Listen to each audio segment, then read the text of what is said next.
Hi friends, today நான் ஷாப்புக்கு வந்ததுமே இப்போவே ப்ரே பண்ணிவிட்டு தான் போய் உட்காருவேன். அதுக்கப்புறம் கொஞ்சம் டஸ்டிங்லாம் க்ளீன் பண்ணிவிடுவேன். ஊதுவத்திலாம் ஏற்றி வச்சுட்டு வாசல்லாம் பெருக்கிட்டு எல்லா ஐட்டத்தையும் எடுத்து வெளியெல்லாம் மாட்டி வச்சுட்டு அதுக்கப்புறமா டஸ்டிங் எனக்கு கொஞ்சம் டஸ்ட்டாக இருந்தால் கூட ஒரு மாதிரி ஃபீல் ஆகும். ஒரு கடை பிரைட்டாக இல்லாத மாதிரி இருக்கும். அதனால் ஃபுல்லாக டஸ்டிங் பண்ணிவிடுவேன். 2 டேஸாக நான் ஷாப்புக்கு வரல. அதனால் வந்ததுமே எல்லாம் க்ளீன் பண்ணிட்டேன். வீட்டிலே இருந்தால் நமக்கு தேவையில்லாத பற்றிலாம் நமக்கு யோசனை வந்துகிட்டே இருக்கும். அது இல்லாமல் டைம் வேஸ்ட் ஆகுன்றதுனால தான் இந்த மாதிரி ஒரு சின்னதாக ஒரு ஷாப் வச்சுருக்கோம். வச்சுட்டு கொஞ்சம் ஈவினிங் காலையில் டைம் ஸ்பெண்ட் பண்ணிவிட்டு கொஞ்சம் நேரம் ஷாப்பில் இருந்துட்டு அதுக்கப்புறம் கிளம்பிடுவேன். ஸோ இப்படி இருக்கிறதுனால என்னோடய மைண்டும் ரிலாக்ஸாக இருக்கும்.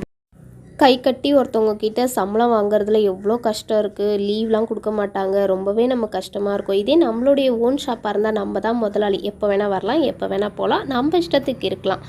ஒர்க் ப்ரெஷரே இருக்காது. நம்ம ரிலாக்ஸாக ரிலாக்ஸாக போகலாம்.